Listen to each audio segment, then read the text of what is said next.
Oi, crianças, tudo bem? Aqui é a professora Maria Luísa, professora lá da série auxiliadora, e hoje a nossa revisão é de matemática. Mas eu convidei um amigo meu muito legal, o nome dele é Seu Honório e ele é um mágico. E ele vai ensinar para vocês a matemática. Espero que vocês gostem. Olá, crianças de todo o quarto ano do Colégio Sagrada Família. Estamos aqui para a nossa revisão de matemática. Eu sou o Senhor Honório e eu sou um mágico muito renomado que vim dar esta aula de revisão para vocês. Prestem atenção, usem a cartola e a cachola para aprender todo o conteúdo de matemática. Pois muito bem. Para começar, devemos lembrar a coisa mais importante da matemática que nós aprendemos quando somos bem pequenininhos, que é que o nosso sistema de numeração é decimal. Seu Honório, não me lembro o que isso significa. O sistema de numeração decimal é o agrupamento, a forma de agrupamento de 10 em 10. Como isso funciona? Temos que lembrar que o nosso sistema de numeração é formado por unidades. Se nós colocamos na cartola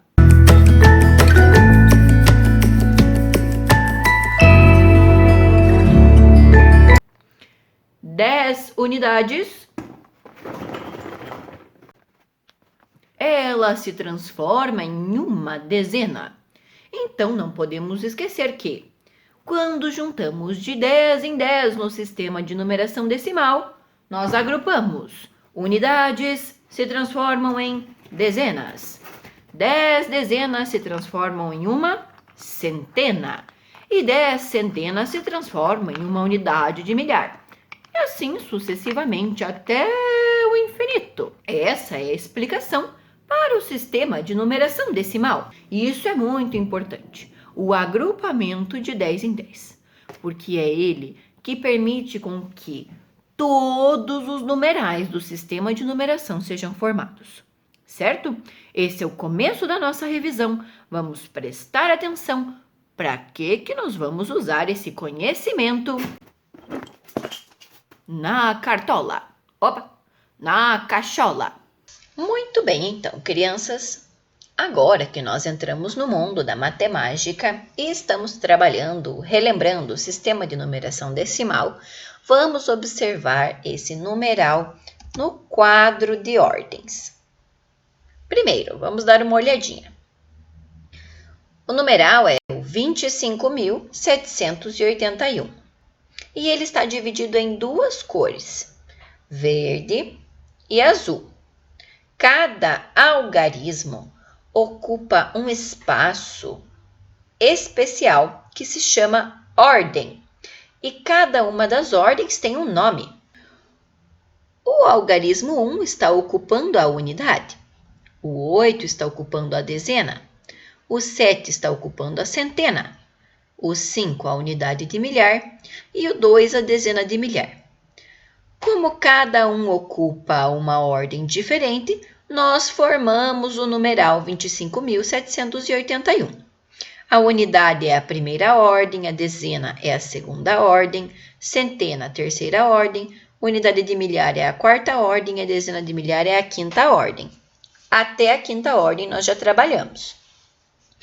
E ele está separado em duas cores porque todas as vezes que nós agrupamos 3 ordens, formamos uma classe. A classe verde é chamada de classe das unidades simples, composta pela unidade, dezena e centena. E a azul é a classe dos milhares, composta pela unidade e pela dezena de milhar. Então, quantas ordens possui esse número? Esse número possui 5 ordens. E quantas classes? 2 classes, a classe das unidades simples e a classe dos milhares. Vamos observar ele aqui mais uma vez. o como se lê desse número é 25.781. Ele possui 5 ordens e 2 classes.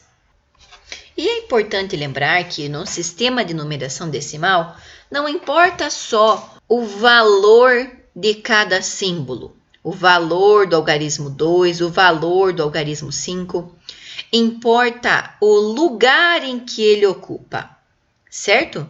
Então, 1, quando está na unidade, vale apenas 1. 8 na dezena vale 80, porque eu preciso localizar o algarismo e o lugar, a posição que ele ocupa dentro de cada número. E é por isso que eu posso decompor o número em... O número 25.781 pode ser decomposto em 20.000, mais 5.000, mais 700, mais 80, mais 1. Também poderia decompor como 2 dezenas de milhar, 5 unidades de milhar, 7 centenas, 8 dezenas e 1 unidade. Tudo bem? Como acabamos de conversar, o nosso sistema de numeração é decimal e importa o valor lugar ou o valor posicional de cada algarismo dentro do número. Por exemplo, aqui nós temos o número 44.444. Mas como hoje nós estamos trabalhando com matemática, temos que pensar que cada um desses algarismos 4 tem um valor diferente relacionado ao seu lugar. O algarismo 4 da dezena de milhar vale 40.000. O algarismo 4 da unidade de milhar vale 4.000.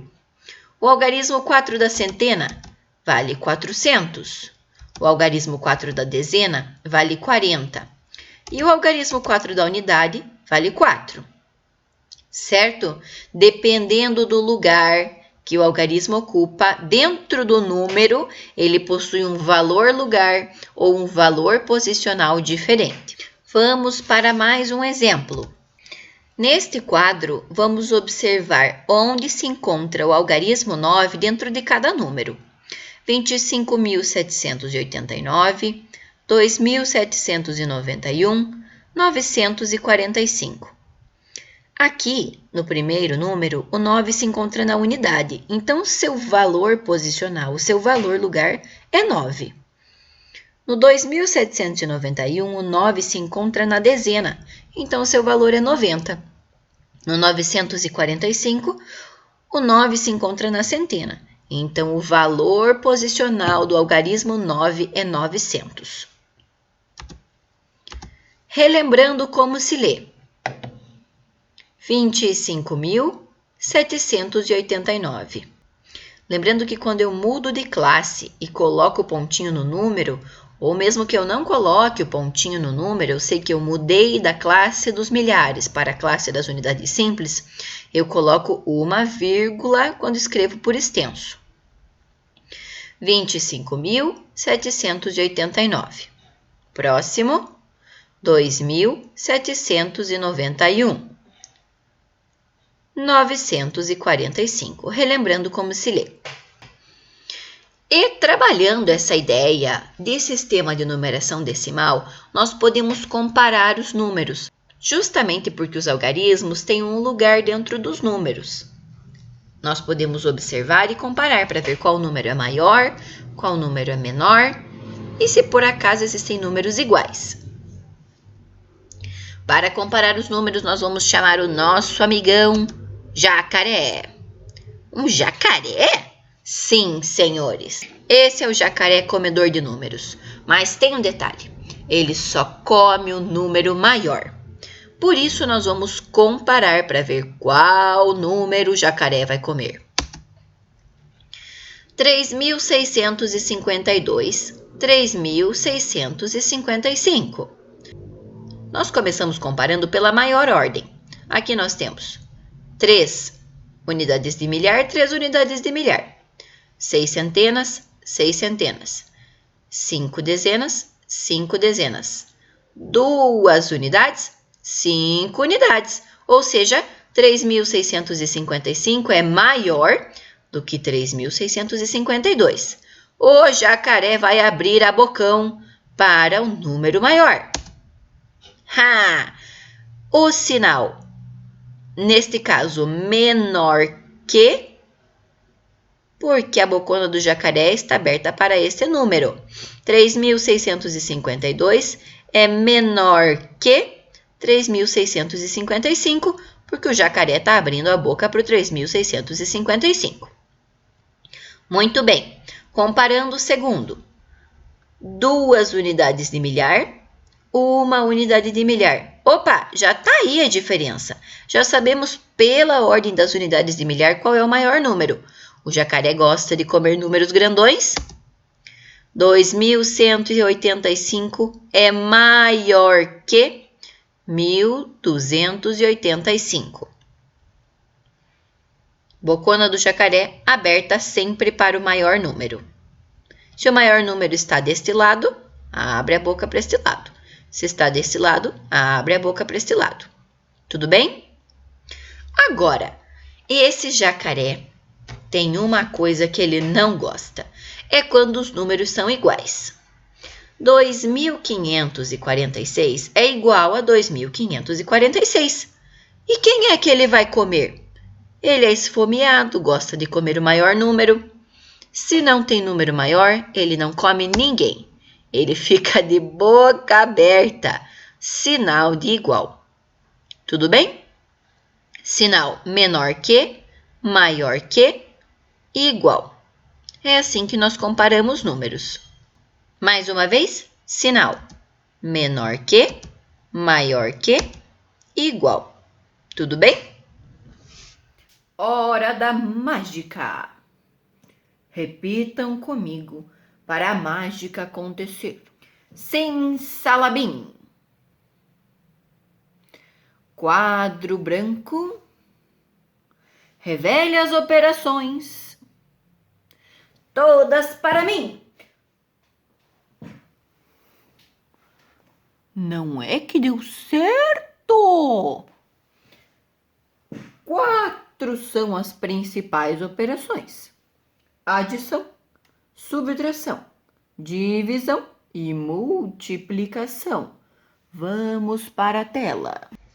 Muito bem.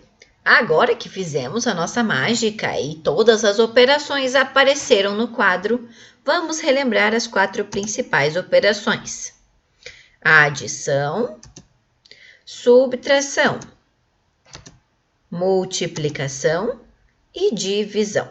Vamos resolver cada uma delas. Muito bem, então vamos resolver as 4 operações propostas. Começando pela adição, certo? A adição começa pela unidade. Então, vamos lá. Então, vamos começar. 4 mais 5,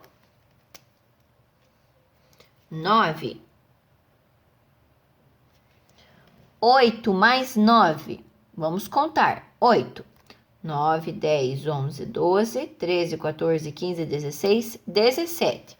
O 7 fica aqui na dezena e o 1 passa para a centena. 5 mais 1 é 6, mais o 1 da centena, 7.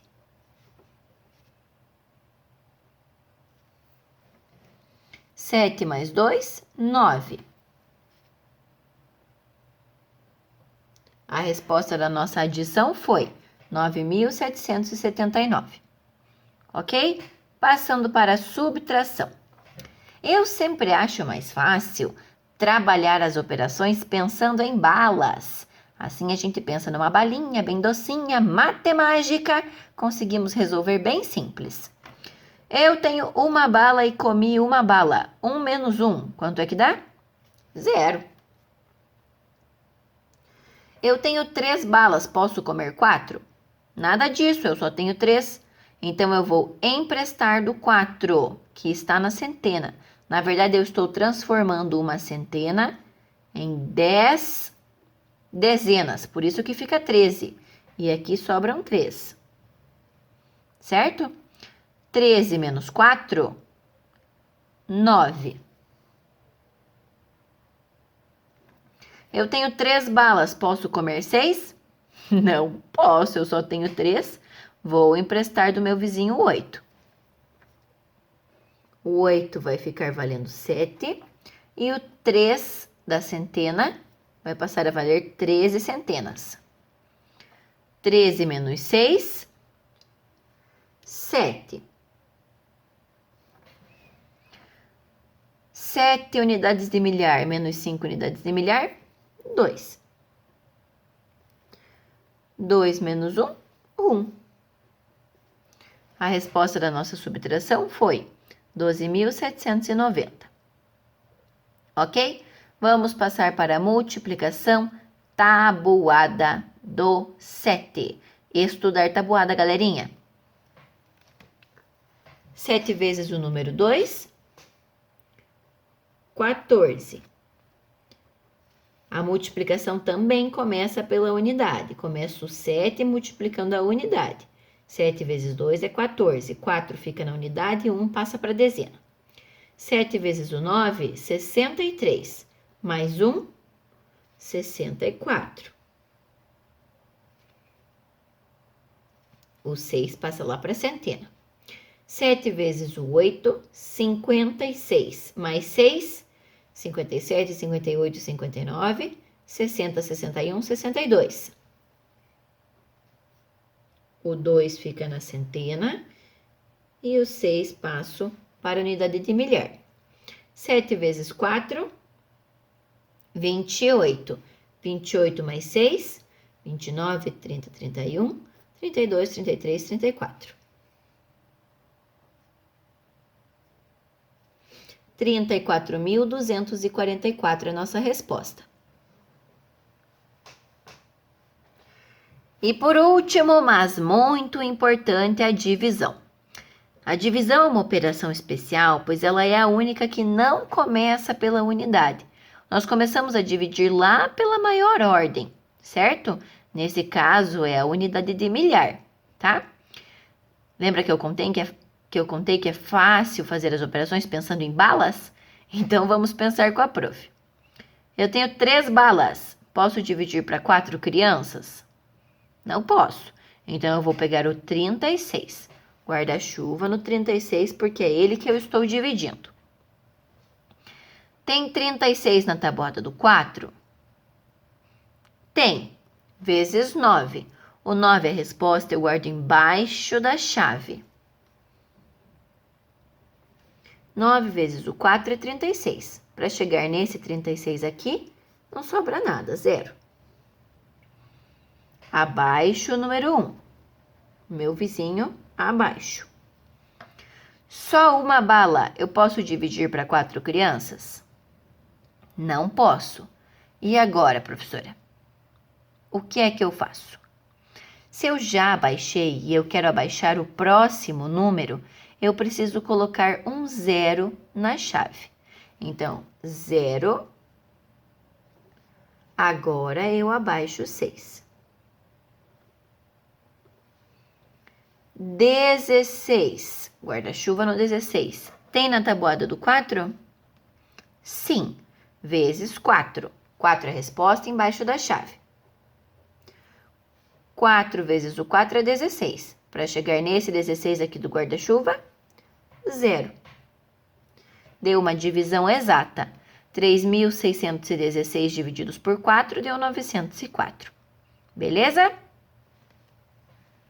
Resolvidas as operações, temos algumas considerações para relembrar de cada uma das operações. Primeiro, lembrando os termos da adição. Termos são cada uma das partes que compõem a operação.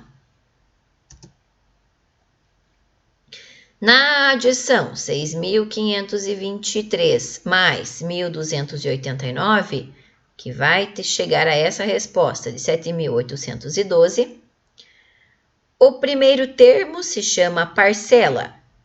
O segundo termo da adição também se chama parcela, porque a ordem das parcelas na adição não altera o resultado. Então, os dois termos da adição têm o mesmo nome e o nome é parcela.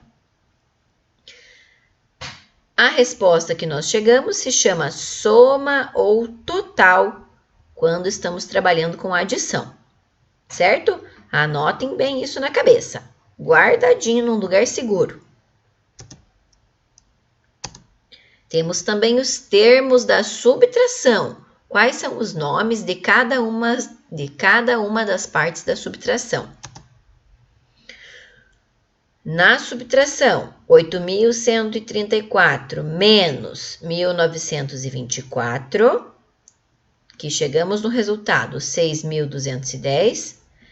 O primeiro termo, que é sempre o maior, se chama minuendo. O segundo termo, que é o menor, do qual a quantidade que eu estou retirando do maior número, se chama subtraindo. A resposta da subtração é resto ou diferença. Guarda esses termos na cabeça. Minuendo, subtraindo, resto ou diferença. Além disso, nós temos que lembrar, crianças, que a adição possui algumas propriedades. O que significa a palavrinha propriedades?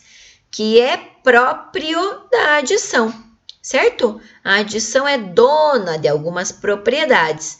Só acontecem com a adição. Quais são elas? 3 propriedades que nós temos que lembrar. Primeira é a propriedade comutativa. Em qualquer adição, quando trocamos a ordem das parcelas, a soma não se altera. A ordem das batatas não altera a maionese. A ordem das parcelas na adição não altera a soma ou total. 56 mais 44 é igual a 100. 44 mais 56 também é igual a 100. Não faz diferença qual a ordem que eu vou somar. A segunda propriedade é a propriedade associativa. A propriedade associativa tem a ver com a associação, como que eu junto um termo com o outro. Na propriedade associativa, nós estamos trabalhando com mais de 2 parcelas. Estou trabalhando aqui com 3 parcelas. Tem o 8, o 7 e o 1. No nosso exemplo, o que a propriedade associativa está contando para nós? Que se eu fizer 8 mais 7 mais 1, primeiro pensando 7 mais 1, 7 mais 1 é 8, mais esse 8 aqui vai dar 16. Ou, se eu pensar de outra forma, 8 mais 7 é 15, mais 1, 16. Eu pensei de 2 formas diferentes, resolvendo nesse caso uma operação primeiro e nesse caso outra operação primeiro, mas o resultado vai dar o mesmo. Essa é a propriedade associativa da adição. E a terceira propriedade, mas não menos importante, é a propriedade do elemento neutro da adição. O elemento neutro da adição é o zero. Eu tinha guardado R$10 no meu cofrinho e eu ganhei mais R$0 de mesada. Mudou alguma coisa? Não mudou nada, né? Eu continuo com o meu 10ão do cofrinho. 55 mais 0 é igual a 55. 258 mais 0 é igual a 258. 0 mais 3.214 é igual a 3.214. O elemento neutro significa que qualquer número adicionado ao zero é igual a ele mesmo, certo? Não faz diferença eu adicionar o zero ou não. Ele não altera o valor da outra parcela. Tudo bem? Essas são as 3 propriedades da adição. Nós precisamos lembrar: comutativa, associativa, elemento neutro da adição. E ainda falando sobre operações, o que será que são operações inversas? Nós aprendemos por esse nome, mas também aprendemos por prova real.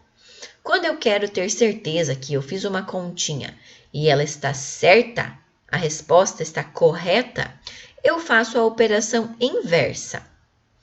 Para a nossa avaliação, o que é importante lembrar? Que a operação inversa da adição é a subtração. e que a operação inversa da subtração é a adição. Tudo bem? 1830 mais 1125, 0 mais 5 é 5, 3 mais 2 é 5, 8 mais 1 é 9, 1 mais 1 é 2, 2.955. Quero ver se eu acertei essa resposta. Pego a resposta, coloco ela aqui em cima. Escolho uma das duas parcelas e subtraio do meu resultado. 2.955 menos 1.125. Tem que dar o meu outro termo. 5 menos 5, 0. 5 menos 2, 3. 9 menos 1, 8. 2 menos 1, 1. 1830. 1830. Certo? Acertei a resposta? Acertei a resposta. Operações inversas ou prova real. A operação inversa da adição é a subtração. A operação inversa da subtração é a adição. E agora, o grande finale. Para isto, precisamos do livro de matemática e de uma cartola vazia. Cartola vazia, livro de matemática. Vamos fazer a mágica. Como que era mesmo? Sim, Salabim. Faça os objetos da cartola sair.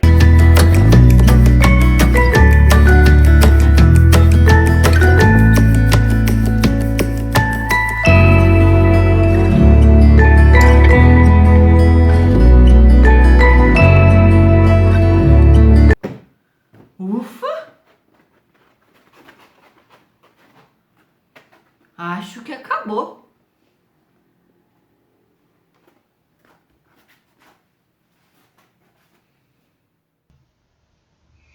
Muito bem.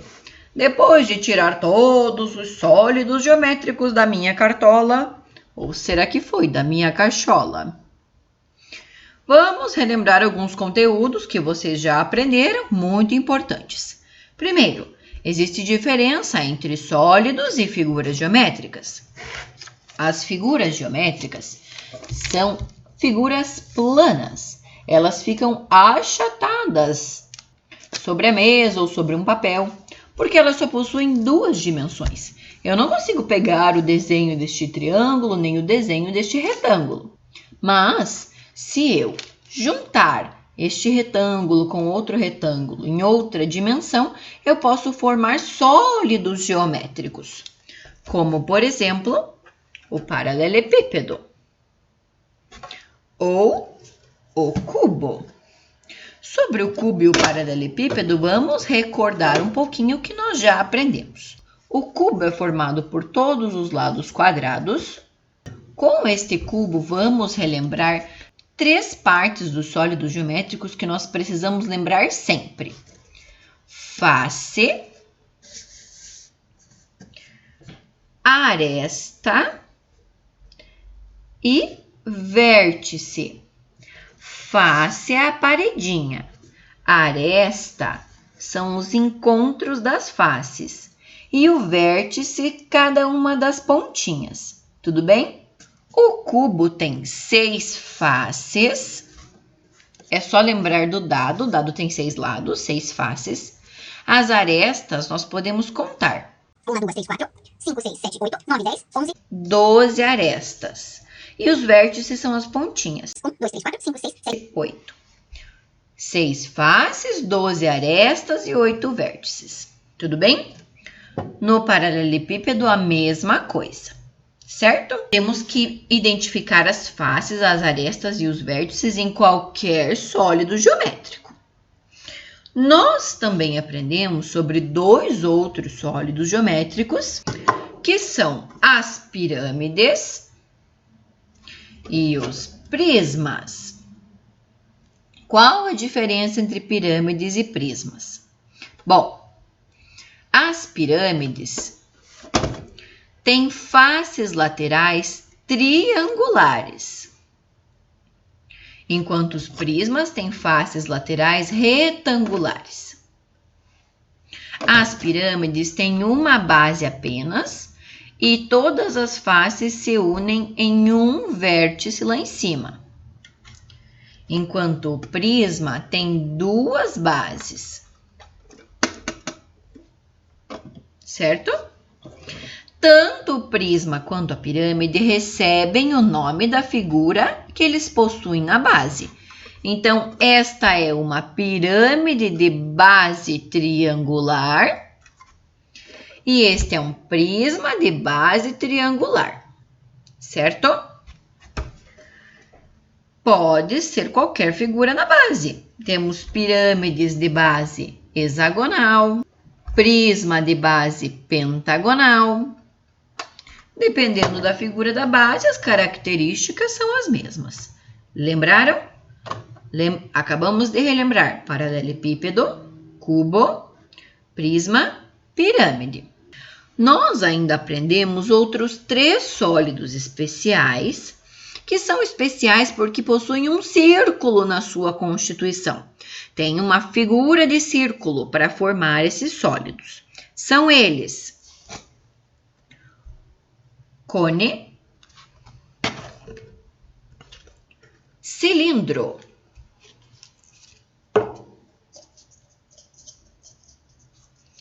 esfera. O cone tem um círculo na base. O cilindro tem 2 bases circulares, 1, 2, e uma face que cobre toda a lateral. No cone também, uma face que cobre toda a lateral, uma base só. E a esfera, essa é uma esfera cortada no meio, para vocês verem como o círculo fica no meio da esfera. Mas a esfera não tem faces, não tem vértices e não tem arestas.